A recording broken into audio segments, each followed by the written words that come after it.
It's time. The AFC Championship game, Buffalo at Kansas City. It's on CBS, 6:40 p.m. Eastern Time, Sunday. Taron Johnson is my guest. Taron, it's great to have you on. Thanks for doing it. How are you? I'm good. How you doing? Good, good. Listen, I know you're focused on Sunday, but could you just take us back one more time to last weekend and that pick six, because it's going to go down as one of the greatest plays in team history. Take me back before that play. What were you thinking, and then what were you seeing in Lamar Jackson when that play unfolded? So the coach called cover 2. I seen Andrews at 3. I dropped back into the seam. I read Lamar's eyes and find out where he's going with the ball and step in front of it. Make it sound pretty easy, but I guess when you've done the work and you've got your ability, maybe you can make that play, and it's not that hard. The interception to me was great, but the return was even better. A lot of guys in your situation might just take a knee. You decided to take it out. What did you see at that point, and when did you realize you had a chance to house it? So I actually was going to take a knee. I looked down at the ground, thought for a second, then looked up and figured I could get to the edge. I saw open grass and just took it, really. Number 8, Lamar was on me. I have my guy, Tre'Davious White, right next to me. I let him go in front of me and block Lamar. So it was an easy path to the end zone.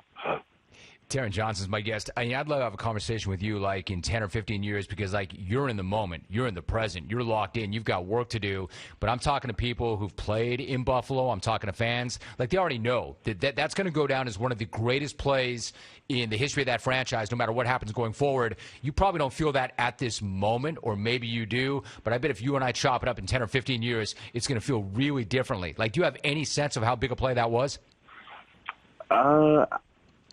I don't know, I'm just like focused on the next game. I know it was a big play. I know it was a big play, but I don't know how big it was.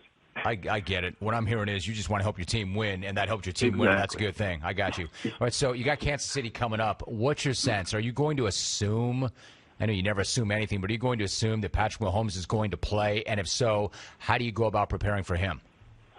Well, yeah, definitely. I definitely think he's going to play. But going about that, really just sticking to our keys. We got to contain the QB, obviously, and he has a lot of weapons with Kelsey and Hill. So just trying to contain those guys and getting pressure on the QB. Talking to Taron Johnson, when I talk to current and former Bills players, they all talk about the mentality and the attitude inside of your locker room and how much of that comes from the head coach, Sean McDermott. How would you describe what that mentality is, and what does he like to play for?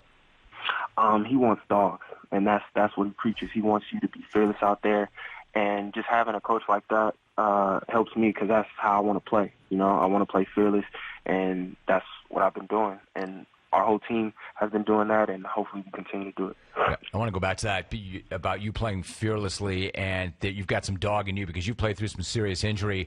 But when you talk about the head coach wanting a bunch of dogs, what's it like? Like Josh Allen, would you consider him? Is he a guy that has that dog mentality? And if it's your quarterback and your leader, how valuable is it to have a guy like that who's got a dog mentality?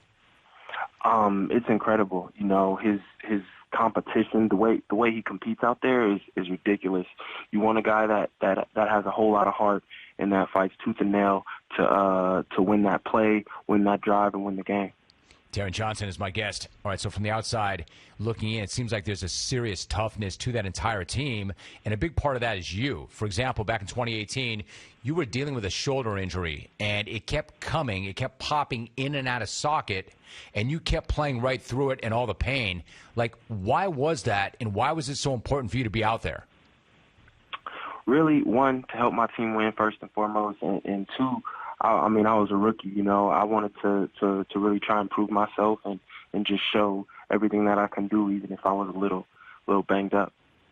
All right, so there's a little banged up, and then there's your shoulder popping in and out all the time. There's a mentality of being a rookie and wanting to stick and to make your point, but this mentality that I'm going to be out there no matter what, did that start in college? Did it start in high school? Or does that go all the way back to Pop Warner? Where did the mindset come from? Oh, man. That mindset probably came my high school years, my early high school years, just really wanting to play. Like in high school, I was a safety, and I seen how guys like Troy Polamalu coming downhill, just how they play, they weren't huge guys, and I'm not necessarily a big guy, but just playing with that fearless mentality is huge, and it's helped me tremendously. Taron Johnson, my guest. Speaking of high school, your head coach there is Herb Berry. He coached you at Sheldon High in Sacramento, and he had a great quote. He said, quote, the one thing, he's talking about you now, the one thing he had more than anybody else was hustle. I mean, he just never stopped. In practice, we always had to tell him to slow down. He was so physical and so fast and played so hard all the time. We literally had to tell him to chill out. He was just so competitive, end quote. So here's what I want to know, like that motor that where you never, ever stop, how much of that is just God-given and something you're born with, and how much of that is something you can create and generate? I'm not really sure. I feel like it's just want to, you know. How bad do you want to make that play? And being in shape, you know, being in shape and want to.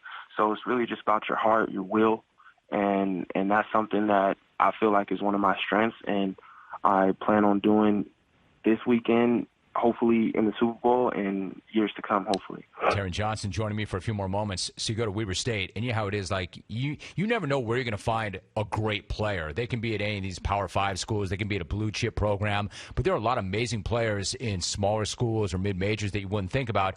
What was your mindset at Weber State? Like, were you thinking NFL from the time you got there? Did you think that was a long shot? What were the types of things you thought of when you stepped on campus? Honestly, I did kind of think of it as a long shot at the time, but when I was being recruited, the coach said, whatever you want to do at these big schools, you can do right here. And he had happened to have coached guys who have went on to go to the NFL. So just him believing in me meant everything to me. So just having that kind of coach around me is, I feel like, what helped me get to where I am today. I thought you guys had a number of huge plays defensively, like lots of playmakers on that side of the ball that showed up big last week. Micah Hyde is a guy I've got a lot of respect for. He said something great about you. He said, quote, he's one of those guys that you can take into a dark alley with you. That's one of those things that he brings to the table, and we all love that about him.